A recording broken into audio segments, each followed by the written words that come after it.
So a little basic review. AAC stands for Augmentative and Alternative Communication. And if you're looking for AAC, you see various forms of it here in the pictures. Your big want is something that's comprehensive and robust. You want a system that has a lot of words and a lot of language, and you need to begin with the end in mind, which means that rather than using a small system with only a few words to kind of get started, you want to find a system that has a huge amount of vocabulary programmed in that can then be simplified or scaffolded down for a new user. You want to make sure that your user has access to all of the words all of the time, rather than using activity boards, which are sometimes called activity-based communication displays, or ABCDs. The blog Practical AAC just had a great post on this, moving from these activity-based displays to something more robust. If you're saying, wait, I love using an art board for art time with words like cut and color and glue, and I think it's a great idea to have a little board for snack time with snack words, then the best thing to do is first go back and check out that initial webinar, which talks more about why it's so important to have all of the words all of the time, because I'm kind of going to skip over that part right now. So you want this system in place right now, as soon as possible. If you were waiting for something, if you were told you had to wait because there's some sort of prerequisite, these are fallacies. They're just not true. There's no such thing as being too young, too old, too low functioning, too behavioral, too motorically impaired. You don't need to start small and work your way up. And using AAC is simply not giving up on speech. You need to presume competence and believe in that your child, who might not be able to speak, still has the same language potential as a speaking child does.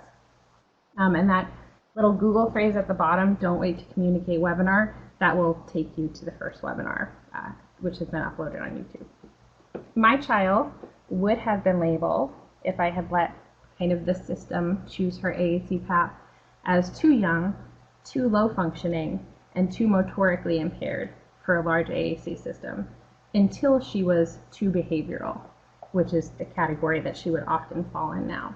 That's why it's so important to sometimes take it into your own hands, because it's one thing for you to embrace this kind of philosophy of not needing prerequisites, but sometimes you need to ensure that the professionals in your child's life have the same mindset that you do. And that's why we're going to talk about gathering the team together. So this picture kind of outlines the steps that I generally take when we have a new team member coming on board, whether that's a new teacher or a new speech language pathologist. I try to use a lot of enthusiasm, which is sometimes a little difficult to drum up, but it's worth it. Kind of pulling people in. Look how amazing AAC is. You're going to be an amazing part of this team. This is all going to be so fantastic for all of us. But this strategy works best if you already have a system in place and if you've seen some success at home, because it's a lot easier to get people to buy in if they can see that it's already working. If you meet resistance, if somebody is digging in their heels, if a professional is saying, I understand that this is what you want, but this is too much for your child, then you kind of have to move from enthusiastically inviting someone to get on board to pulling them on board. So we're going to talk now about how to respond to professionals who are focusing on prerequisites or on starting with limited systems.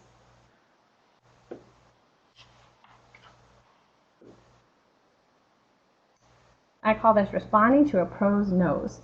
We had a little bit of a debate about how to spell no, but that's what we went out with for the plural. So you need to start by claiming your spot at the table. And I recommend you go more with the approach and the cartoon on the right and less with the pitchfork guy, but whatever works. You have a right to have a voice in this process. You're the person who's going to spend the most time with your child this year and in all of the years moving forward. ASHA's position paper on the roles and responsibilities of speech language pathologists with respect to AAC, which you can Google as ASHA AAC Position Statement 2005, if you're interested in seeing that. says that one of the primary roles of an SLP with regard to AAC intervention is to integrate perspectives, knowledge, and skills of team members, especially those individuals who have AAC needs, their families, and significant others. So it's right there in the ASHA document that it's essential for your position to be considered. And kind of the default approach, if you're getting flustered, if you're getting nervous in a meeting, which I know happens to me, your default is to just keep going back to the bottom line. Which approach, the small one or the robust language system, has the potential to cause more damage, and which approach has the potential to yield more success? So the first step here is to presume good intentions of the professionals. People generally don't become SLPs if they want to silence small children or large children or adults. So if you're hearing these types of comments that your child is too young or too old or too behavioral, you just have found yourself in the unfortunate but not uncommon position of knowing a bit more about AAC best practices than the professional you happen to be working with. You're going to have three options. You can either try to educate your team, you can try to find someone else to work with, or you can go it alone. The first step, I think, would definitely be to try to educate gently and see if you can pull everyone together. So in each of these charts, it's a lot of information. And the kind of the italicized part at the bottom is kind of going back to that bottom line. So if you hear they're too young, obviously we start speaking to babies at birth. It's never too young to have accessible language modeled. The bottom line is, if we start too late, we're losing communication time. But if we start too early, nothing really gets lost. There's no damage done. If they say you're too old, you could say, how old were you when you stopped learning? But that's a little aggressive, so I wouldn't recommend it as kind of the first response. But it is the main idea. I'm going to go ahead and assume that everyone here is hoping to learn something or to think about something tonight. People are lifelong learners. Humans are lifelong learners. There's no such thing as too old to learn. For too behavioral, if communication isn't in place, obviously you have to communicate with behavior. So behaviors, which I put in quotes because behaviors are, good or bad behaviors, are proof that somebody needs a better communication system, not a reason not to provide one. With a communication system, behaviors may decrease, but without one, they almost certainly won't.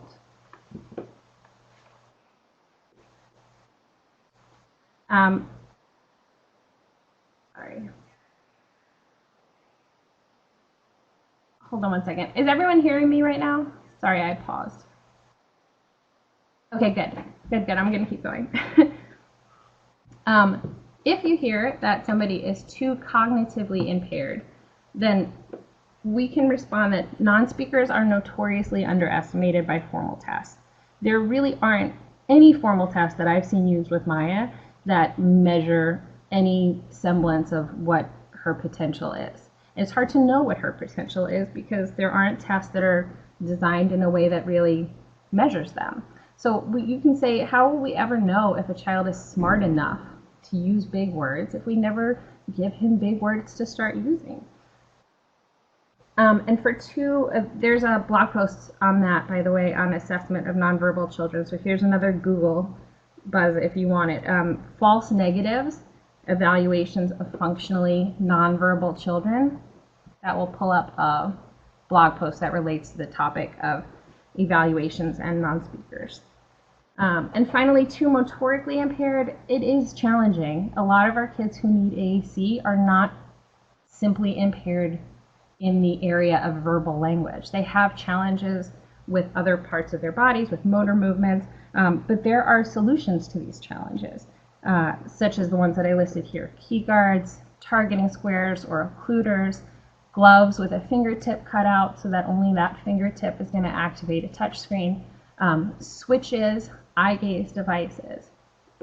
Our inability to solve an access issue indicates that we need more help, not that somebody isn't a candidate for communication. Oh, thank you to people who are throwing links up. That's helpful.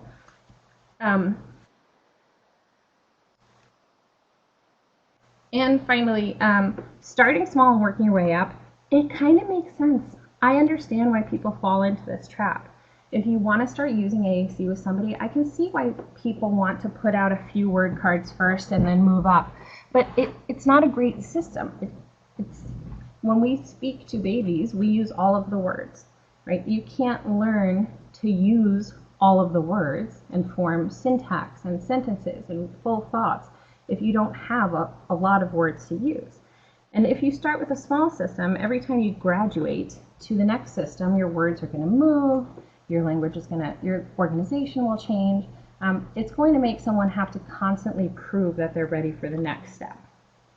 So this is kind of a common sense approach to responding to professionals' negative statements. But the problem here is that you're kind of playing a game of whack-a-mole, right? So every time somebody says something, you're trying to respond, which is exhausting and brings me to the next approach. So the next way to respond to professionals' no's is to respond academically. So in addition, SLPs in the United States have to operate in a way that's in accordance with the research base out there. They have to use evidence-based practice. And if you have evidence against the way that they're proceeding with treatment, it's kind of a big deal. So here are some points that are well established in the current base of speech and language research. Okay.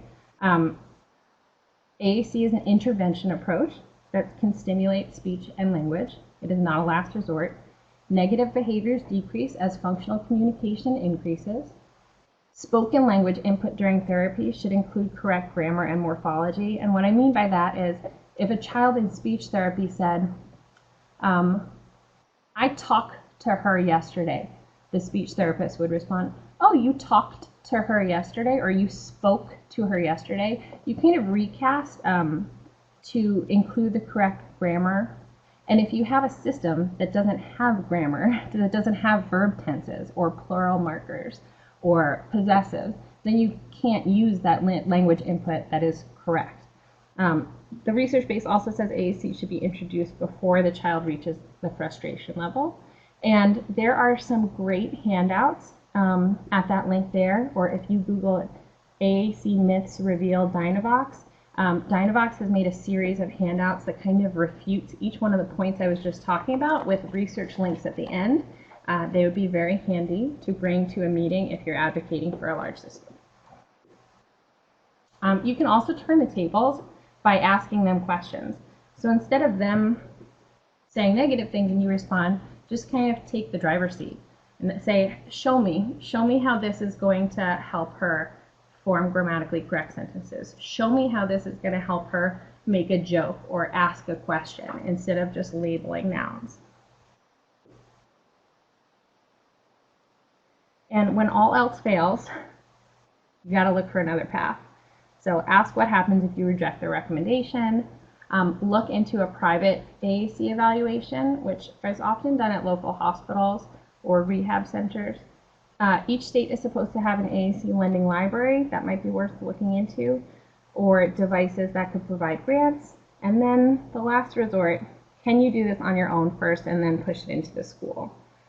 There's an ever-increasing number of families who are doing it alone and pushing into schools for a few reasons. Number one, there's a lack of AAC experts around, so even if you want one, they can be hard to find. Another is that there are some gatekeepers out there who may take these negative approaches. And third is that even if you find people who are willing to work with you, sometimes it takes a lot of time to get a system approved and in place. And once you've decided that you want AAC, you want it right now because you want to hear your kid. So going it alone doesn't have to be going it alone forever. It can be going it alone temporarily until you can get some success at home to push into the school, or until you can find somebody who can help to guide you. But if you have to go it alone, let's talk about initial vocabulary. Vocabulary, like, yay, first words, it's so exciting.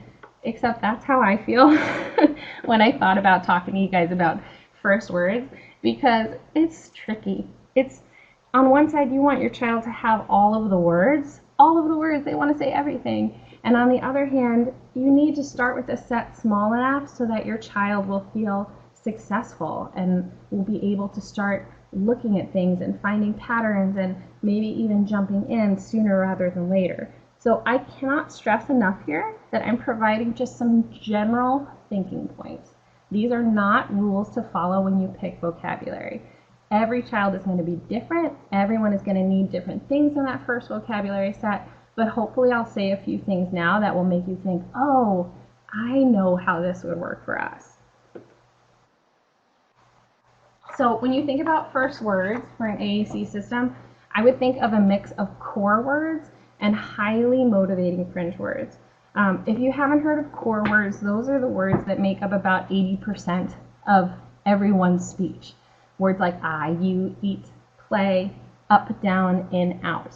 They're just the core words. A lot of our language is made up of them.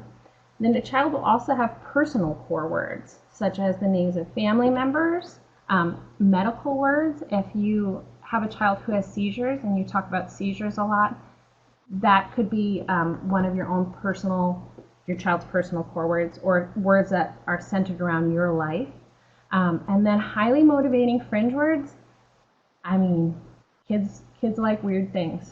So you're gonna know what works for your child, mostly. Maya loved alligators and monsters. All children love to talk about bathroom humor. And I had no idea she liked the weather, but she really did. So you kind of just have to see what you think. The first word should be frequently usable, and either highly functional or highly motivating. The goal of choosing these words is that you want an initial vocabulary set that can be modeled frequently throughout the day, and that will also be strongly enticing for the user. This is a sample set of first words. Again, just one sample. I'll give you a second to look at it. You can see that down the left are kind of the core words. We have some pronouns, some verbs, a few little modifying words. And on the right, it's more personalized. Family names, friend names, a small set of each. You don't need to list every cousin you had to start with the first set. Some favorite stuff. And I put other. For Maya, other was animals. She really wanted animals. And now you're going to use these words to combine and to use them in various ways throughout the day in lots of exciting ways.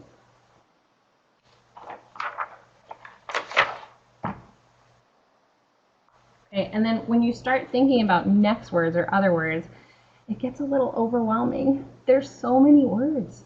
I tried to put a few categories in that I thought we opened near the beginning, different words from each category. These are important things to talk about. Feelings, pronouns, which are pretty versatile, especially it. You can do a lot of things with it. Food and drinks, colors, adjectives, position words, verbs, don't neglect the verbs, and question words.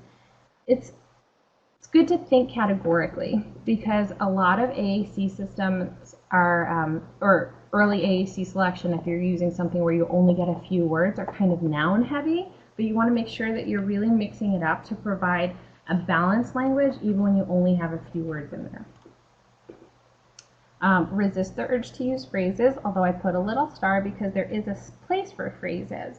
But things like I want, I see, if you make those phrases, then you would have to add you want, you see, he wants, he sees, she wants, she sees. Modeling with your child, which we're going to talk about in a few minutes, is going to guide you toward what words might be good to add. And pretty quickly, this is kind of an important part, pretty quickly I would get a button programmed in that will indicate that the word your child is thinking isn't there. So a button that says, I need a new word, or I don't have this word, or something else. This is essential for your child to kind of take a little bit of ownership so that if they have a thought, even if they don't have the word, they know that they can use their system to at least give you a clue that they're trying to say something and they don't have what they need to do it. And when you add the vocabulary, I would model the whole process so that they can start to see what it looks like to add in words. Here's a resource If you're somebody who likes data and lists, this is the core word list for preschoolers. It's on the MnSpeak website. If you need to Google it, you can Google Marvin core word list, and that will take you to it. So you have a system, you have some words, now you need to learn how to use it. So the best way to learn how to use the language is by actually using the language. When your child is asleep or the talker is free, it is time to kind of play with it. Some ideas to familiarize yourself with the words are to read a children's book, talk to a spouse or friend using only the talker, look at an object somewhere in your living room and just start to talk about it. What can you say about it? Can you say what you could do with it? Like I would sit on that chair.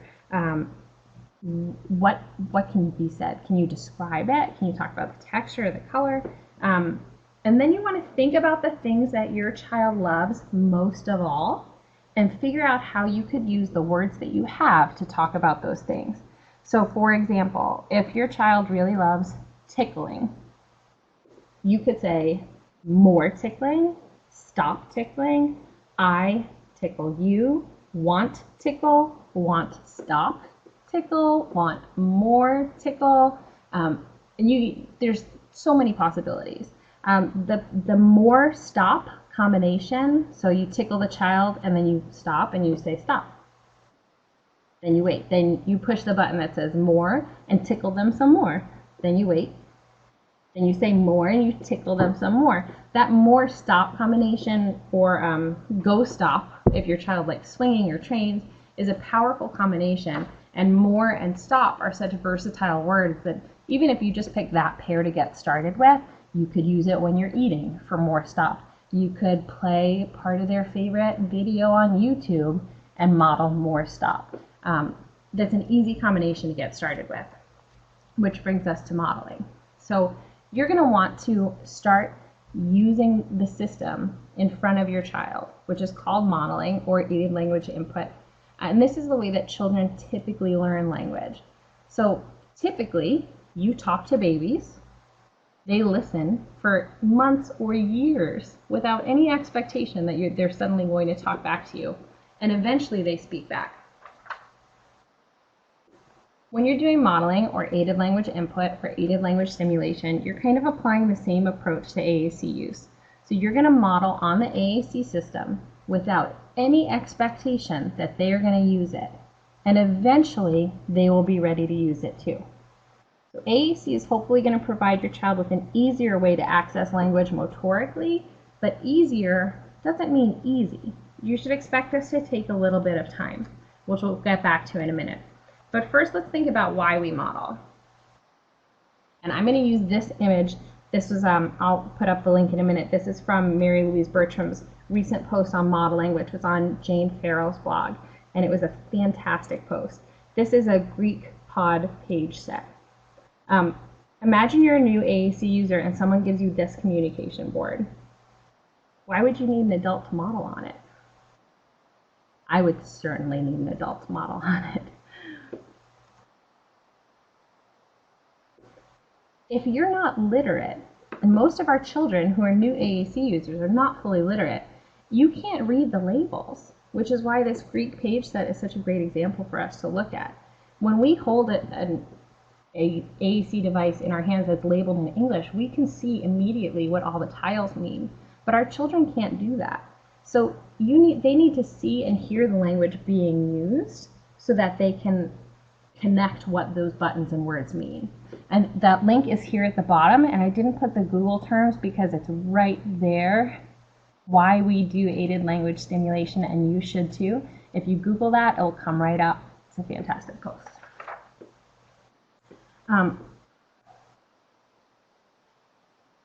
So think about how many hours of verbal input speaking children get before they speak back.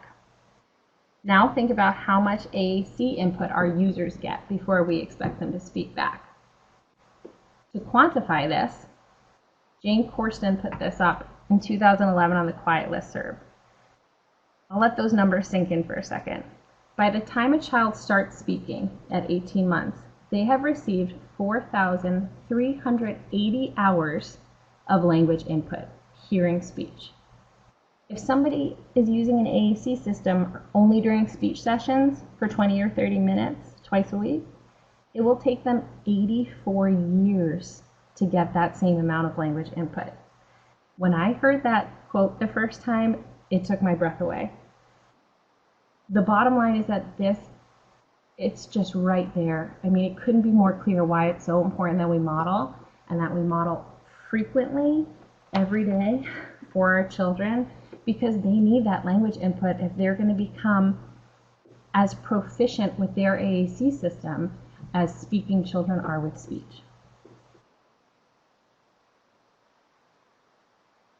So here's some information about what modeling is and what modeling isn't. Modeling is simply providing accessible language input. So it's providing language input in a way that our children will be able to hopefully access. You're going to model what could be said in different contexts, like, what is that? Or, I want milk. You can model how to express a thought with AAC, like, it's cold in here. That's loud. I like that car. You're going to demonstrate word finding and how to use the system mechanically, how to hunt around for something, how to navigate.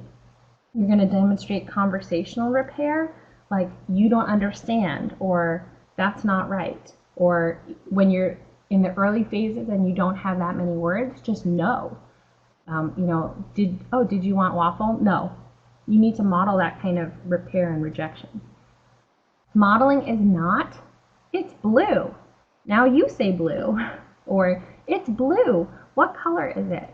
We aren't quizzing, we're talking. We're just showing how to use this system to talk.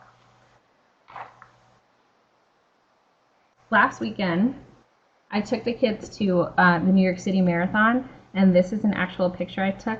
These poor runners. We see them at like one of the hardest spots in the race, and there was this amazing marathon volunteer there with a megaphone just chanting, "Your race, your pace. Your race, your pace." And these people needed to hear it because this was a hard stretch. And I just couldn't stop thinking about how that applied to modeling, because modeling is a marathon too. When we start using AAC at home, this is a long road, and there are going to be easy spots, and then there are going to be some crazy hills, and it's not always going to be simple. So you can take whatever approach you want. I'm going to talk about two different approaches.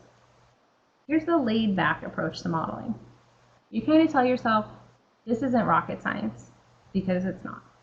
You're just pushing buttons when you're talking. You can use modeling instead of speech, just use the buttons, or you can speak and use the buttons at the same time. You could model whatever comes up throughout your day. How many words to model? This is a great rule from a blog post on the Speak for Yourself page by Heidi Lestracco. If you Google Simon Says model one more word, it will come up. But she suggests that you model one more word than the child is producing. So in the beginning, if your child isn't using the system at all, you would model one word at a time. But it's also discretionary.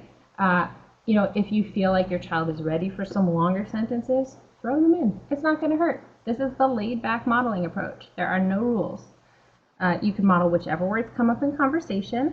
And if you want an easy way to get started, you kind of pick one context. Like today I'm going to model at breakfast, or I'm going to model when we do art after school. Then there's the more structured modeling approach, because some people like rules and guidelines. So you could designate specific times of the day that you're going to model for the day or for the week, even if you want to map it out. You could follow a core word of the month plan. Practical AAC does great core word plans. If you Google November AAC core words, I bet you would come up with what they have for this month. You could use brainstorming charts to pre-plan your language targets, and I have a good one on the next slide, which is also from a post by Heidi Lestracco called AAC Implementation, Where Do I Start? If focusing on a predetermined word list feels limiting, you could focus on a concept. So this week we're going to ask a lot of where questions every day. This week we're going to make observations. But if you like structure, you can pick targets and approach this in a structured way. Here's that chart I was talking about. So this is a great resource, and there's a blank one on that blog post that you can print off and use. You kind of start up at the top with what the person loves to do. On this example, it was cars, and then it walks you through ways to figure out different words to model around that topic. Okay, so I'm going to show a few videos now.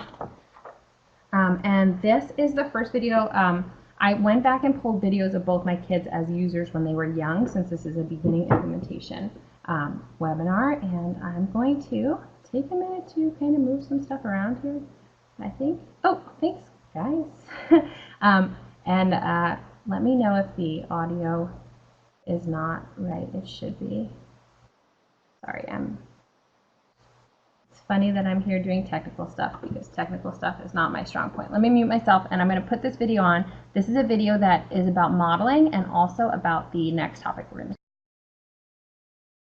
to. Are you looking at a lot of words? Ball. Ball?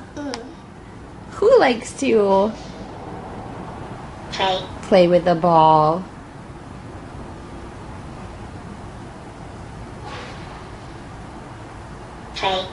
You like to play? You do? I like to play too. And I can play with a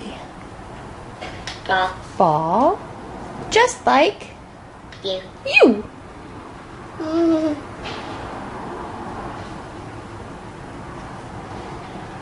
Bye-bye. Lakeshore. What about Lakeshore?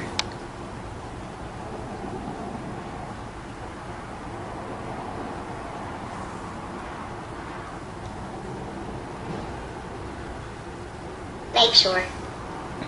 What about Lakeshore? Do you want to go Lakeshore. to Lakeshore? What do you think?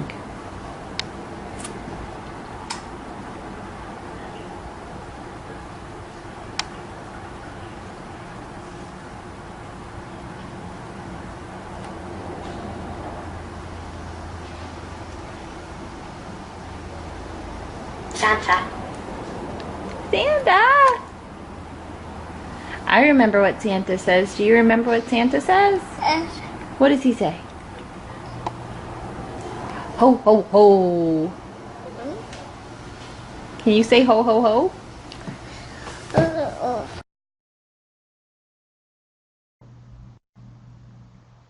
Okay, my sound back? Okay, good. So I think Will was about 22 months in that video. He has grown up around an AAC using Sisters, so he definitely has a lot more exposure than most newer users would at that age. But you could see that I was taking definitely the laid-back approach to modeling. I was following his lead. I didn't have anything in mind. I had no idea what he was going to talk about. I let him go where he wanted to go, and then I just kind of gave a few more examples of things that he could say if he wanted to. I also tried to wait to let him answer, not to be too assertive with my modeling, to just kind of supplement what he was already doing. If you don't have a Lakeshore by you, it's a teacher store where you can spend a lot of money on a lot of different things. I don't know why he mentioned Lakeshore, but it's something that was in there, which I should also mention. He's using his sister's vocabulary set, which was kind of modified down a little bit to him. Lakeshore is kind of a strange fringe word that I wouldn't put in for most toddlers who are using AAC systems as a new user, but his vocabulary set was a little bit skewed because of Maya's. So let's talk about the next thing, which is babbling. I found these pictures of lots of different kids' toys. When you give these toys to kids, How do they figure out how they work?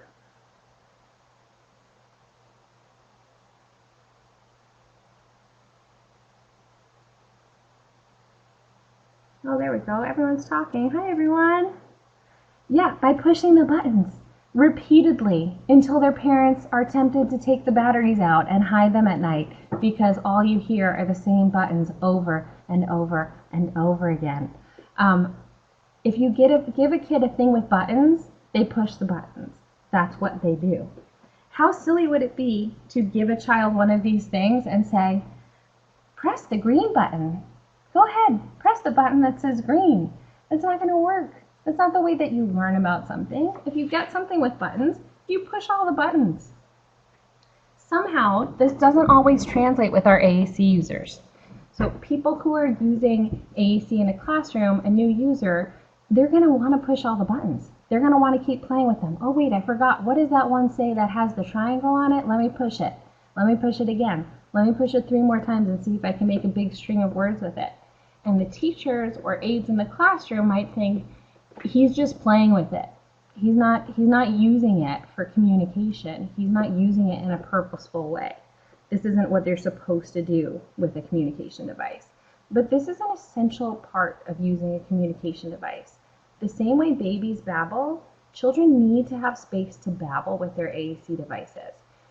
For all of these reasons, to explore the system, to experiment with sounds, to practice, to memorize where things are located and sound patterns, and to annoy people.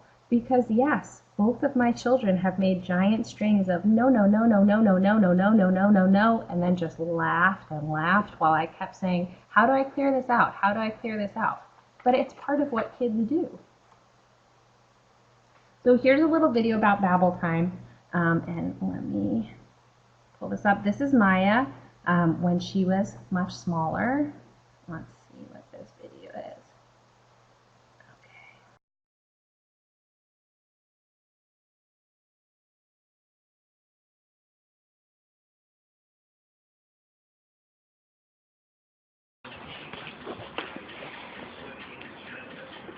Maya, did you open up all your words? Yeah, maybe it's too many. Mommy should help you out. No. More. Oh, you want more words? You said no, no more. Do you remember how to do it? Is this button up here, the blue one? Look at Mommy's finger. Yes. All the way up. Yep, you got it. Let me help you out.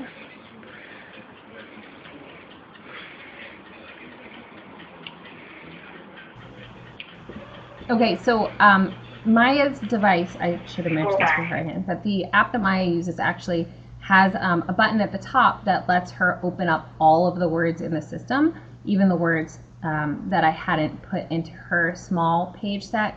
That app's called Speak for Yourself. That sort of masking and unmasking, I think the babbling is most easily done with this app, but there are other systems that have the ability to kind of mask and unmask words. But so it was clear in this video, and still now today, she wants to have all of the words open all of the time. She does not like it when words are blacked out or taken away, and she really runs her own system now. This video is back when she was probably 3.5, maybe 3 3/4. She's 7 now, and she's kind of in charge of her own device. But she wants all of the words open. Sometimes that's overwhelming for me. I tend to turn that button off so that I'm working with a smaller set of words, which makes it easier for me to find things. But kids don't want to have their words limited. They need time to go in there to find things, to play around with them, and to explore their words. Okay, the third strategy I'm going to talk about, so we did modeling, we did babbling. And regardless, sorry, let me just go back to babbling for 1 second. So regardless of what app or system or anything your child is using, you just give them time to have free reign to explore, whether that's in bed at night or when you're in the car, or you set 30 minutes and say, just, go to town, just do whatever you want. The more the better, because they'll end up finding and teaching themselves a lot of things that you might not even be ready for. They'll kind of take the reins and surprise you. So the third strategy is waiting and acting clueless. Acting clueless sounds really easy. It's tricky for parents of children who aren't speakers. Communication with AAC is a slow process, even when motivation is high. It takes time to find the words you want to say, to remember where they are. You have to hold that thought in your head. So like, I want to say banana. If I want to say banana, I need to reach forward. I need to think about where banana is in this device. I need to activate the screen, get to that spot, say banana. Now, if you're making a sentence, that has to happen with every word. It takes time. So you need to become an expert waiter. Also, that's when motivation is high. For a lot of these kids, motivation might not be super high because they're really used to the adults in their life answering for them. Most kids who aren't speakers, they know that if somebody says to them, hi Maya, how are you? If she just waits silently with a blank look on her face, she knows that somebody's going to step in and be like, oh, she's good, she had a good day. Because they're used to other people answering for them. So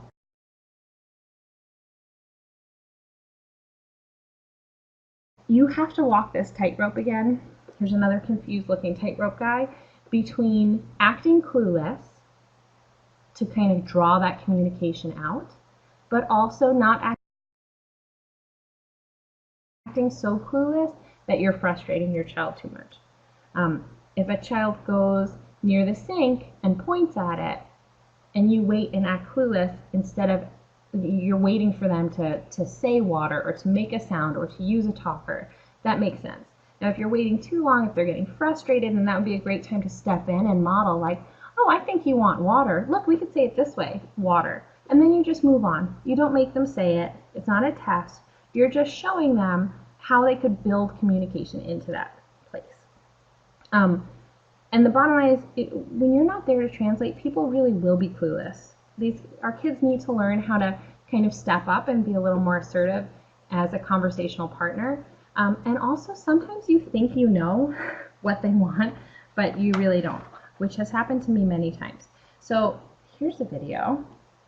Here's a video where we get to watch me make a mistake. I should not have done what I did, but I was new, and it's okay to make mistakes because we're taking a laid-back approach. None of us are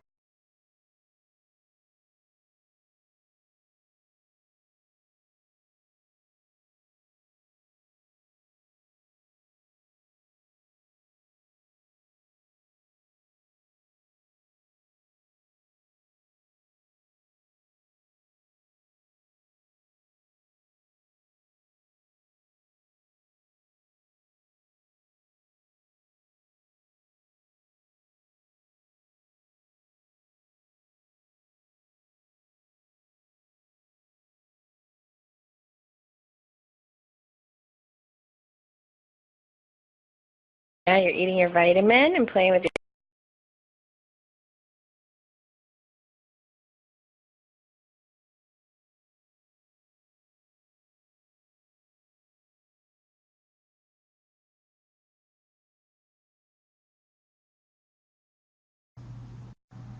Okay, does anybody know what mistake I made? That's Maya, my daughter. She's using in that picture she's using an iPad with an eye adapter case and a plastic key guard to help with fine motor skills, and that's the Speak for Yourself app. Did you see the mistake? Did you hear the mistake? It was right at the end. What did?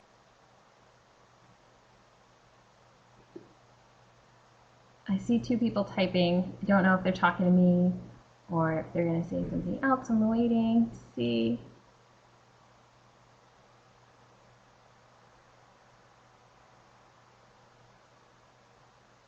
Is it? No. Oh, thank you. Well, we could just pretend I didn't make a mistake. Okay, so right at the end, Tuesday. She said, right, That's Faith, right. yes, Faith and Kelly got it. Right at the end, she said school bus. She was always saying school bus. When I look back at videos now, I see so many different reasons that she might have said school bus. You go to school but in the today video, and they say, hey, she Maya, said school bus, what and day I said, is today? I know, you love the school bus. I don't know that she loved the school bus. I don't know what she wanted to say. Did she want to say something about the bus that was next to her? Did she want to say something What a about her great- bus for preschool, which was going to be coming soon? Maybe she was talking about the school bus comes on Job. Tuesday, or something You wanna special tell me something happening on the else? bus today. I have no idea. But instead of I playing know, dumb and you kind love of the reading bus. out or I seeing what know. she might want to say, I tried to guess what she was thinking and filled in communication for her. So now I'm going to play a different video. This was when Will was little, so a few years later, probably 4 years later, I was, oh, wait a minute, is that the wrong one? Hold on a second, it's not Cookie, I'm looking for video number 4, which it's like here somewhere. I'm getting to it. There we go. This video, the wait time, you're... Say what you just said again. What did you say? Dawan? No. Can you say it again? No. Show me what you did with your hand. What does that mean? Say it. What? But? No. The one. Dawan? No. Apple, mommy. Oh, the iPad? You tell me with the iPad? Here.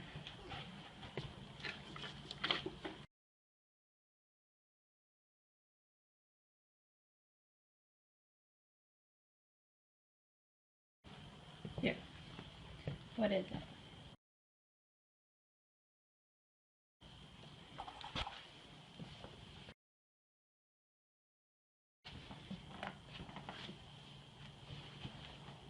Here, I'll hold your puppets for a minute. Go ahead.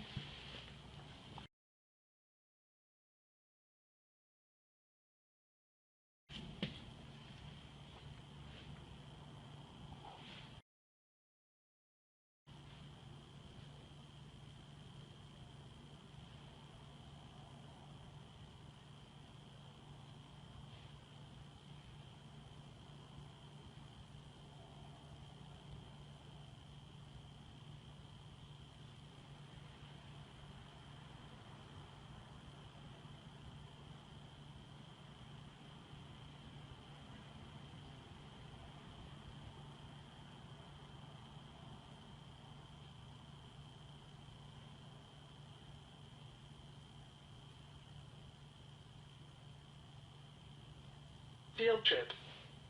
A field trip? No. No. What? The bus? Yeah. Oh, is there a bus? Let me see that, Will. There is. I can't get it to zoom out properly, but there's a school bus in that picture. You were saying something about the bus? Yeah. What about the bus? Mm. There's a bus over here. School bus? School bus. What were you saying about the bus? Oh, what a treat at the end that you got to hear me sing a line of Wheels on the Bus. You want to see school bus? But that Oh, was wait, Wheels on the Bus? 44 Yeah. Is that what you're seconds saying? of wait time, The song? which Were you saying go I round? almost interrupted a few times Wheels on the because bus 44 go seconds round is a and long time to wait silently if you think that you could help your child. But I would have helped all wrong. I would have helped by suggesting something that wasn't actually what he wanted to say. And then my helping would have confused him. It would have it kind of introduced other ideas. It would have muddied his thinking. So the best thing to do is learn to wait. And I live in New York City. I'm a fast walker and a fast talker, and this was a big challenge for me initially. And the final strategy. This is a question that comes up in online groups a lot. How will my child learn that their device is speech and not just another talking toy, like the ones that I showed you with the buttons before? And the answer, when you respond to it as if it is speech and not just another talking toy. So babies typically learn that their speech is purposeful when people start responding to it. When a baby babbles, they just say, ma, ma, ma, ma. And then their mother very happily is like, oh, you said mama, that's me, and starts responding to it, and a baby learns like, oh, look at that. So mama is an important thing to say. That means something. And responding intentionally works the same way with AAC. Imagine that a kid pushes the button that says fall, and you're thinking to yourself, they didn't mean to say fall. We're sitting at the dinner table. We're all just going to eat. They should have said eat or drink or potatoes. But instead of ignoring them, you do this and just fall right out of your chair on the floor. It really drives the point right home, right? That type of intentional response, it honors their communication. It assigns meaning to the word. They're certainly going to remember that fall is important, and it adds a lot of motivation. Heidi Lifstrako coined this as reaction therapy, and there's a whole post on this if you Google that, reaction therapy and proof of competence. Responding intentionally is the best way to honor the AAC of speech and to show them that it is a method of communication. You respond to every button that gets pushed the same way that you would if somebody was talking to you. If somebody came up and spoke to you and said, pancakes, you wouldn't just walk away from them because that's a strange thing to say. You might say, oh, did you have pancakes today? Or I love pancakes. Or my kids had chocolate chip pancakes for dinner, because they actually did have chocolate chip pancakes for dinner tonight. I'm going to skip video number 5 because I don't want to run out of time, and video number 6 is a lot better. This video I actually used in the first webinar too, but it's a really good one. So let me see if I can find it. It's the last video. So in this video, this is Will's very first morning playing with his own talker, and he is about to learn the word drink, which he has never seen me use in front of him or touched before, although he's certainly seen his sister use AAC a lot, so his learning curve is way steeper than I would expect. Like I said, you should expect AAC use will take a while. Will's kind of an exception to this rule because of his family environment and the fact that he doesn't have motor impairments or language delays. But he's about to see me use the word drink, and he's going to use it, but he doesn't really mean to use it at first. He just pushes it because I pushed it.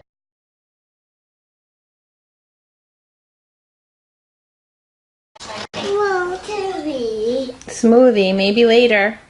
Do you know what we do with this smoothie? Look, Will, we drink. We drink a smoothie. Oh. Do you need a drink? Here's your milk.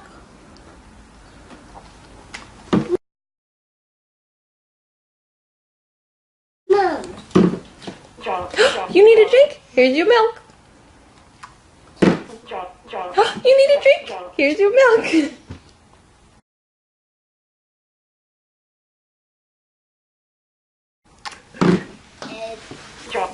Oh, you need a drink?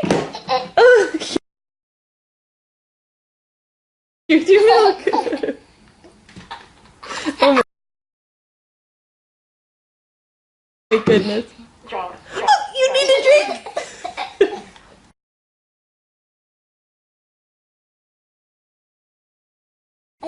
Here's your milk. Oh, you need a drink? Here's your milk. You know what else you could say? You could say more. More drink. So, oh, here's your milk. That just pretty clearly shows that strategy. The idea is just to respond. Just treat everything as intentional and keep responding. Oh, here's your milk.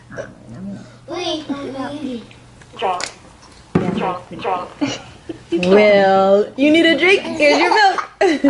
So this is a review of what we covered today with one of my favorite cartoons, which I did not draw. The artist's name is right there. But I think it perfectly represents AAC users. This is the stuff that we covered today. I'm going to be doing a live Q&A on Thursday, answering questions, and I think that this is my contact information, and I think that John is going to pop back on and talk about the Q&A right now. Yes? Yeah, absolutely. So we're really excited to be offering a follow-up question and answer event. You'll notice I posted the link to that event in the chat window. And this is just going to be a really great opportunity to kind of ask your questions to Dana and really just have a great kind of group discussion. So if you could just please send your questions to that email address that Bridget listed, stc@pacer.org. What we'll do is we'll fill those in with kind of the list of questions that we hope to send Dana's way during the event. So if you'd like to get your questions answered, please send them to that email address, and we'd be happy to insert those into the discussion. The other thing I'd like to mention here is in a moment I'm going to put up a poll here. Us here at CETD, part of how we bring in great speakers like Dana is we like to understand who our audience is. So if you could just take a quick moment and enter into this poll and let us know a little bit about your professional background, that would be very appreciated. So feel free to type any other additional questions you have in the window and fill out the poll, and I'll also put the link to our survey up on the screen as well. So thank you everyone so much for attending, and a big thank you to Dana for talking so expertly to this topic with such great information. So once again, thank you everyone, and a big thanks to Dana. Thanks everyone. I hope that was helpful, and I hope to see some of you guys back here on Thursday.